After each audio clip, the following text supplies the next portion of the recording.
നിമിഷങ്ങൾക്കകം ആ മുറിയിൽ അന്നയുടെ അലർച്ചയും പ്രതിധ്വനിച്ചു. കഷ്ണങ്ങളായി കിടക്കുന്ന ആ മൃദു ശരീരങ്ങളിലേക്ക് ആദവും ഡെവിയും അത്യധികം വെറുപ്പോടെയും പുച്ഛത്തോടെയും നോക്കി. ഡെവി തൻ്റെ ഗാർഡ്സിനെ വിളിച്ച് ഉടനെ അവിടെ നിന്ന് അവരുടെ ബോഡി മാറ്റി. എന്നിട്ട് നേരെ ഫ്ലാറ്റിലേക്ക് പോയി. ആദം ഹോസ്പിറ്റൽ പോകാം എന്ന് പറഞ്ഞെങ്കിലും അവൻ സമ്മതിച്ചില്ല. ഒരുവിധം ഡെവി ആദത്തിനെ വീട്ടിലേക്ക് പറഞ്ഞയച്ചു. അനുവിനെ ഹോസ്പിറ്റൽ ട്രിപ്പ് കയറ്റി കിടത്തിയിരിക്കുവാണ്. അമിത അളവിലുള്ള ഡ്രഗ് ശരീരത്തിൽ ഇഞ്ചക്റ്റ് ആയിട്ടുള്ളത് കൊണ്ട് അനുവിന് നാളെ കാലത്തെ ബോധം വരൂ. റോണി അവളെ ഹോസ്പിറ്റലിൽ എത്തിച്ചപ്പോൾ തന്നെ 8 മണിയായിരുന്നു. ഡെവി ഫ്ലാറ്റിലെത്തിയപ്പോൾ തന്നെ സമയം 10 മണിയായി. പെട്ടെന്ന് കുളിച്ച് ഫ്രഷായി ഷോൾഡറിൽ നിന്ന് അപ്പോഴും രക്തം പൊടിയുന്നുണ്ടായിരുന്നു.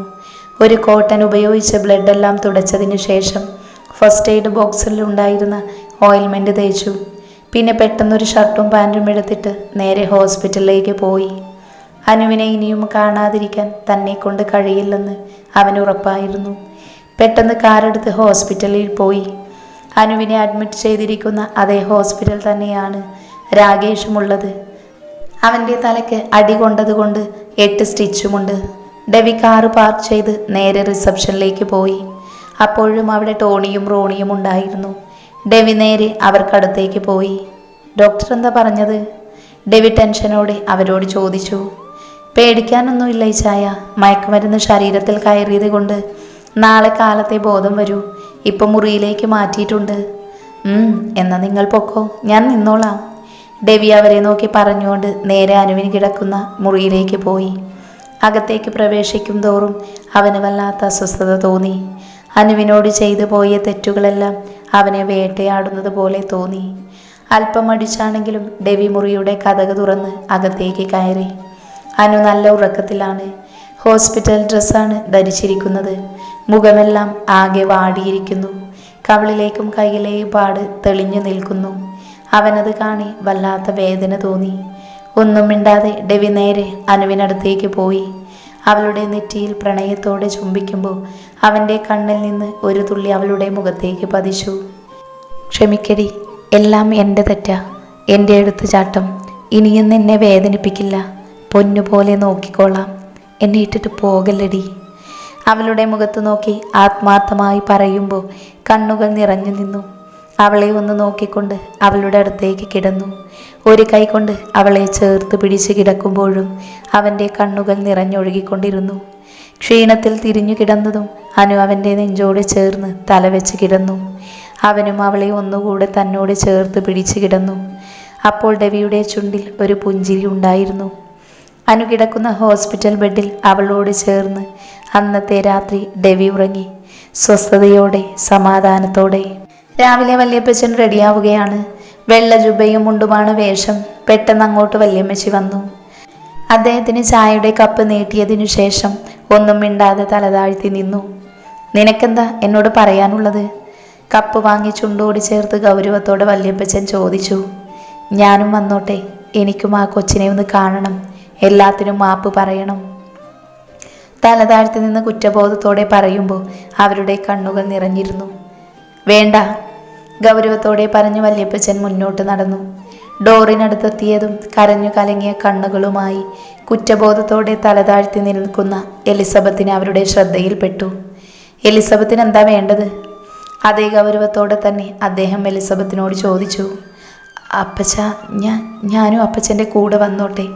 എനിക്ക് അനുമോളോട് മാപ്പ് പറയണം എല്ലാത്തിനും.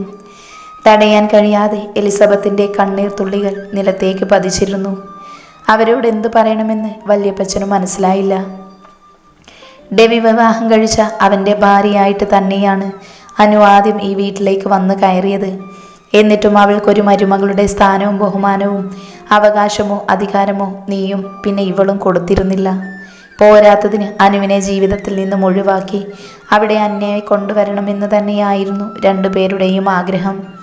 ആ നശിച്ചവളെ അന്ധമായി വിശ്വസിക്കുമ്പോഴും അവൾ പറഞ്ഞ ഓരോ കള്ളക്കഥകളും വെള്ളം തൊടാതെ വിഴുങ്ങുമ്പോഴും ഈ വീട്ടിൽ ഒരുപാട് വേദന സഹിച്ച, ഒരു പരാതി പോലും പറയാതെ കഴിഞ്ഞ 6 മാസം അവൾ ജീവിച്ചത്. അവസാനം അലീനയെ വണ്ടിയിടിപ്പിച്ചത് അവളാണ് എന്ന് പറഞ്ഞ് മുടിക്കുത്തിന് പിടിച്ച് ആക്ഷേപിച്ച് നീ ഈ വീടിന് പുറത്തേക്ക് അവളെ പുറത്താക്കിയപ്പോൾ ഒന്ന് ശബ്ദിക്കാൻ പോലും കഴിയാതെ ഞാനും നിന്നു. കാരണം അറിയാതെയാണെങ്കിലും അനുവിൻ്റെ കൈകൊണ്ട് പറ്റിയൊരബദ്ധം. അതാണ് അലീനയെ തളർത്തി കിടത്തിയതെന്ന് ഞാനും വിശ്വസിച്ചിരുന്നു.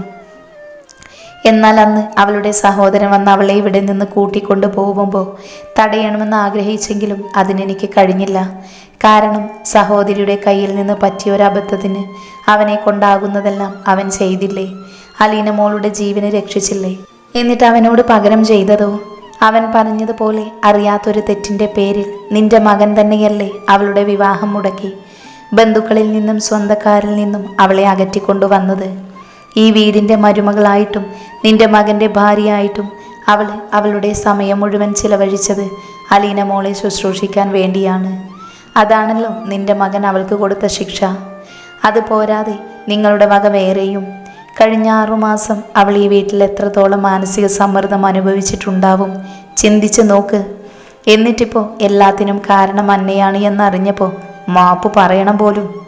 അവളുടെ മുൻപിൽ പോയി നിൽക്കാൻ കഴിയുമോ നിങ്ങൾക്ക്? അപ്പച്ച, അറിയാം എല്ലാം എൻ്റെ തെറ്റാ, എൻ്റെ സ്വാർത്ഥതയാ, എന്നോട് പൊറുക്കണം എന്ന് പറഞ്ഞ് പൊട്ടിക്കരഞ്ഞുകൊണ്ട് എലിസബത്ത് വല്യപ്പച്ചൻ്റെ കാൽക്കലേക്ക് വീണു. എല്ലാം കണ്ട് മൗനമായി കരയാൻ മാത്രമേ വല്യമ്മച്ചിക്ക് കഴിഞ്ഞുള്ളൂ. ഒരു നിമിഷം തൻ്റെ കാൽക്കലേക്ക് വീണ എലിസബത്തിനെ വേദനയോടെ വല്യപ്പച്ചൻ നോക്കി. അന്നയോടുള്ള അവരുടെ അമിത വിശ്വാസവും ഡെവിയോടുള്ള അമിത സ്നേഹവുമാണ് എല്ലാത്തിനും കാരണം. തൻ്റെ കാൽക്കൽ വീണ എലിസബത്തിന് പതിയെ കൈപിടിച്ചെഴുന്നേൽപ്പിക്കുമ്പോൾ ഒന്നേ പറഞ്ഞുള്ളൂ: ആദ്യം ഞാൻ പോയി വിവരങ്ങളെല്ലാം അറിഞ്ഞിട്ട് വിളിക്കാം. ഒരു പക്ഷേ ഈ കുടുംബത്തോട് ക്ഷമിക്കാൻ ആ കുട്ടി തയ്യാറാകുകയാണെങ്കിൽ അവളും ഡെവിയും നമ്മളെല്ലാവരും സന്തോഷത്തോടെ ജീവിക്കും. ഇനി അവൾക്ക് വരാൻ താല്പര്യമില്ലെങ്കിൽ നമ്മളെല്ലാവരും അവൾക്ക് വേണ്ടി കാത്തിരിക്കും. വല്യപ്പച്ചൻ യാത്ര പറഞ്ഞു പോകുമ്പോൾ അനു തിരിച്ചു വരണമെന്നെല്ലാവരും ഒരുപോലെ ആഗ്രഹിച്ചു. ടോണിയും റോണിയും രാവിലെ ഹോസ്പിറ്റലിലേക്ക് പുറപ്പെട്ടു. ഡെവി രാത്രി വരില്ല എന്ന് പറഞ്ഞതുകൊണ്ട് അവർ അവനുള്ള ഡ്രസ്സും മറ്റുമായി ഇറങ്ങിയതാണ്. ടോണിയും റോണിയും അനു കിടക്കുന്ന മുറിയുടെ അടുത്തേക്ക് പോയി. അനു എങ്ങനെയായിരിക്കും പ്രതികരിക്കുക എന്നുള്ള കാര്യത്തിൽ 2 പേർക്കും നല്ല ടെൻഷൻ ഉണ്ടായിരുന്നു. അത്രത്തോളം അവളെ എല്ലാവരും കുരിശ് വീട്ടിൽ ഒറ്റപ്പെടുത്തിയതല്ലേ. അല്പം അടിച്ച് മുറിയുടെ കതക് തുറന്നതും ബെഡിൽ കണ്ട കാഴ്ചയിൽ അവരുടെ കണ്ണ് വിടർന്നു. ചുണ്ടിലൊരിളം പുഞ്ചിരി വിടർന്നു. ഡെവിയുടെ നെഞ്ചിൽ തലവെച്ച് കിടക്കുന്ന അനുവും അവളെ തന്നോട് ചേർത്ത് പിടിച്ച് കിടക്കുന്ന ഡെവിയും ആ കാഴ്ച 2 പേരിലും ഒരു പുഞ്ചിരി തെളിയിച്ചു. അവരെ ഒന്ന് നോക്കിയതിനു ശേഷം കഥകടച്ചവർ പുറത്തേക്ക് പോയി. ഏട്ടത്തി ഇച്ചായനോട് ക്ഷമിച്ചു എന്ന് തോന്നുന്നു, ടോണി റോണിയെ നോക്കി പുഞ്ചിരിയോടെ പറഞ്ഞു. ഇല്ലടാ, എനിക്ക് തോന്നുന്നില്ല. അത്രത്തോളം ഏട്ടത്തി നമ്മുടെ വീട്ടിൽ അനുഭവിച്ചിട്ടുണ്ട്. ഇച്ചായനൊന്ന് ചേർത്ത് പിടിച്ചിട്ട് പോലുമില്ല. എന്ന് മാത്രമല്ല, ഒരു കയ്യബദ്ധത്തിൻ്റെ പേരിൽ പരമാവധി ഉപദ്രവിച്ചിട്ടുണ്ട്. അതിന് മാനസികമായും ശാരീരികമായും ശരി. റോണി പറഞ്ഞതിനെക്കുറിച്ച് ചിന്തിച്ചപ്പോൾ അതും ശരിയാണെന്ന് ടോണിക്ക് തോന്നി. പെട്ടെന്നാണ് അങ്ങോട്ട് വരുന്ന വല്യപ്പച്ചനെ അവർ കാണുന്നത്. വല്യപ്പച്ചൻ്റെ കൂടെ ആദവും ഉണ്ടായിരുന്നു. വല്യപ്പച്ചനെ കണ്ടതും 2 പേരും തലതാഴ്ത്തി നിന്നു. അവരെ ഒന്ന് ശ്രദ്ധിച്ചു നോക്കിയതിനു ശേഷം വല്യപ്പച്ചൻ മുറിയുടെ കതക് തുറന്ന് അകത്തേക്ക് കയറി. അപ്പോഴും 2 പേരും നല്ല ഉറക്കത്തിലാണ്. അവരെ കാണേ വല്യപ്പച്ചൻ്റെ ചുണ്ടിലൊരു പുഞ്ചിരി വിരിഞ്ഞു. അവരെ ഒന്നുകൂടെ നോക്കിയതിനു ശേഷം വല്യപ്പച്ചനും മാധവും മുറിക്ക് പുറത്തേക്ക് പോയി. സൂര്യപ്രകാശം കണ്ണിൽ തട്ടിയതും അനു അസ്വസ്ഥതയോടെ കണ്ണു തുറന്നു. തനിക്കത്രത്തോളം പരിചിതമായ ആ സാമീപ്യവും ഗന്ധവും അവൾക്ക് തിരിച്ചറിയാൻ അധികം സമയം വേണ്ടി വന്നില്ല. പതിയെ കണ്ണു തുറന്നതും അനു കാണുന്നത് പൊന്നിൻ കുരിശും പറ്റിപ്പിടിച്ച് കിടക്കുന്ന അവൻ്റെ നെഞ്ചുമാണ്. പെട്ടെന്ന് ബോധം വന്നതുപോലെ അനു കണ്ണുകൾ ഞെട്ടി തുറന്നു. തന്നെ കെട്ടിപ്പിടിച്ച് കിടക്കുന്ന ഡെവിയെ കണ്ടതും അവൾ വേഗം ബെഡിൽ നിന്നും എഴുന്നേറ്റു. ആദ്യത്തെ 3 ബട്ടൺ തുറന്നിട്ടിരിക്കുന്ന അവൻ്റെ ശരീരത്തിലൂടെ ഷോൾഡറിലെ ആ ബാൻഡേജ് അവളുടെ ശ്രദ്ധയിൽപ്പെട്ടു. തലേന്നത്തെ ഓർമ്മകൾ മനസ്സിലേക്ക് വരവേ രക്തം വാർന്നൊഴുകുന്ന അവൻ്റെ ഷോൾഡർ ഓർമ്മ വന്നതും അവളുടെ കൈ അങ്ങോട്ട് സഞ്ചരിച്ചു. ഒപ്പം അവളുടെ കണ്ണുകളും നിറഞ്ഞു. എന്നാൽ പെട്ടെന്ന് അനു കൈ പിൻവലിച്ചുകൊണ്ട് ബാത്റൂമിലേക്ക് പോയി. ഡെവി പതിയെ കണ്ണു തുറന്നതും ശൂന്യമായിരിക്കുന്ന ബെഡാണ് കണ്ണിൽപ്പെട്ടത്. ഒന്ന് മുഖം ചുളിച്ചുകൊണ്ട് അവൻ ബെഡിൽ നിന്ന് എഴുന്നേറ്റതും ബാത്റൂമിൻ്റെ ഡോർ തുറന്ന് അനു അകത്തേക്ക് കയറി വന്നിരുന്നു. അവളെ കണ്ടതും ഡെവിയുടെ കണ്ണുകളൊന്ന് വിടർന്നു. എന്നാൽ അനു അവനെ മൈൻഡ് ചെയ്യാതെ അവളുടെ ബെഡിനടുത്തേക്ക് നടന്നു. അല്പം നിരാശ തോന്നിയെങ്കിലും അനുവിനോട് സംസാരിക്കാൻ തന്നെ ഡെവി തീരുമാനിച്ചു. അനു എന്ന് വിളിച്ച് ഡെവി അടുത്തേക്ക് പോയതും അവൾ പെട്ടെന്ന് മുൻപോട്ട് പോയിരുന്നു. എന്നാൽ പെട്ടെന്ന് ഡെവി അവളുടെ കയ്യിൽ കയറി പിടിച്ചിരുന്നു. നിൽക്കനു, എനിക്ക് നിന്നോട് സംസാരിക്കാനുണ്ട്. എന്നാൽ ദേഷ്യത്തോടെ അവനിൽ നിന്ന് കൈയെടുത്ത് മാറ്റിയിരുന്നു അവൾ. തുടരു തന്നെ, എനിക്ക് ആരോടൊന്നും സംസാരിക്കാനില്ല. ദേഷ്യത്തോടെ അനു അലറി.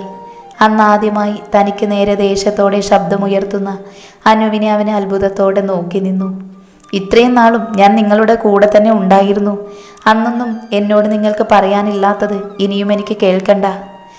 അവനെ നോക്കി അനു പറഞ്ഞതും ദേവി ശരിക്കും ഞെട്ടിയിരുന്നു. കാരണം അത്രത്തോളം ദേഷ്യം കൊണ്ട് അവളുടെ മുഖം ചുവന്നിരുന്നു. അനു, ഞാൻ പറയുന്നത് നീ ഒന്ന് കേൾക്കാൻ ശ്രമിക്ക്. അവൻ അവളോട് സമാധാനത്തോടെ സംസാരിച്ചു തുടങ്ങി. വേണ്ട, ഒന്നും പറയണ്ട. ഇത്ര നാളും ഞാൻ ആ വീട്ടിൽ നരകയാതന അനുഭവിച്ചപ്പോൾ ഒരുപാട് ഞാൻ ആഗ്രഹിച്ചിരുന്നു എനിക്ക് പറയാനുള്ളത് ഒന്ന് കേട്ടിരുന്നെങ്കിലെന്ന്. ഏത് സാഹചര്യത്തിലാണ് ഞാൻ അലീനയെ റോഡിൽ ഉപേക്ഷിച്ചത് എന്നെങ്കിലും നിങ്ങൾ തിരക്കിയിരുന്നു. മാനം രക്ഷിക്കാനുള്ള എൻ്റെ ഓട്ടത്തിനിടയിൽ അറിയാതെ പറ്റിപ്പോയൊരബദ്ധം. എന്നിട്ടും ഞാൻ ഒന്നും മിണ്ടാതെ നിങ്ങൾ തന്ന എല്ലാ ശിക്ഷയും സ്വീകരിച്ചു. അറിയാതെ എപ്പോഴോ ഞാൻ നിങ്ങളെ സ്നേഹിച്ചു പോയി. എന്നാൽ അതിനിരട്ടി ഞാൻ വേദനയാണ് അനുഭവിച്ചത്. അപ്പോഴെല്ലാം ഒരുപാട് ഞാൻ ആഗ്രഹിച്ചിരുന്നു എന്നെ നിങ്ങളൊന്ന് ചേർത്ത് പിടിച്ചിരുന്നെങ്കിൽ എന്ന്. ഇപ്പം എല്ലാ തെറ്റിദ്ധാരണയും മാറിയപ്പോഴാണോ നിങ്ങൾക്കെന്നെ ഓർമ്മ വന്നത്? അനു അവനെ നോക്കി സങ്കടത്തോടെയും ദേഷ്യത്തോടെയും നിരാശയോടെയും പറഞ്ഞു. അപ്പോഴും അവളുടെ കണ്ണുകൾ നിറഞ്ഞിരുന്നു. അവളുടെ ഓരോ വാക്കുകളും അവനെ വല്ലാതെ നോവിച്ചു. അന്നത്തെ അവളുടെ നിസ്സഹായാവസ്ഥയും അതിന് കാരണം താനുമാണല്ലോ എന്നോർത്തതും അവന് വല്ലാത്ത വേദന തോന്നി. നീ പറയും പോലെയൊന്നുമല്ല അനു. എനിക്കറിയാം എല്ലാം എൻ്റെ എടുത്തുചാട്ടമാണ്, എൻ്റെ തെറ്റാണ്. നിന്നെ ഞാൻ ഒരുപാട് ദ്രോഹിച്ചു, വേദനിപ്പിച്ചു. എന്തിന്? നിന്റെ കുടുംബത്തിൽ നിന്ന് പോലും ഞാൻ നിന്നെ അകറ്റി. എൻ്റെ വീട്ടിൽ നിന്നെ ഒരു ജോലിക്കാരിയാക്കി. വാക്കുകൊണ്ടും പ്രവൃത്തികൾ കൊണ്ടും നീ ഒരുപാട് അനുഭവിച്ചു. അതൊന്നും ഇല്ലാതെയാക്കാൻ എനിക്ക് കഴിയില്ല. പക്ഷേ അതിനിരട്ടി നിന്നെ സ്നേഹിക്കാനും നിനക്ക് സന്തോഷം തരാനും എനിക്ക് കഴിയും. എനിക്ക് നീ ഒരവസരം താ, ഞാൻ നിന്നെ പൊന്നുപോലെ നോക്കിക്കോളാം. ദേവി അവളുടെ മുൻപിൽ നിന്ന് പറഞ്ഞതും അനു ഒന്നും മിണ്ടാതെ അവനെ തന്നെ നോക്കി നിന്നു. ഇപ്പോൾ എൻ്റെ മേലുള്ള തെറ്റിദ്ധാരണകളെല്ലാം മാറിയപ്പോൾ എന്നോട് തോന്നിയ സഹതാപത്തിൻ്റെ പുറത്ത് പറയുന്നതല്ലേ എല്ലാം. അതല്ലാതെ എന്നോടുള്ള ഇഷ്ടം കൊണ്ട് പറയുന്നതൊന്നും അല്ലല്ലോ.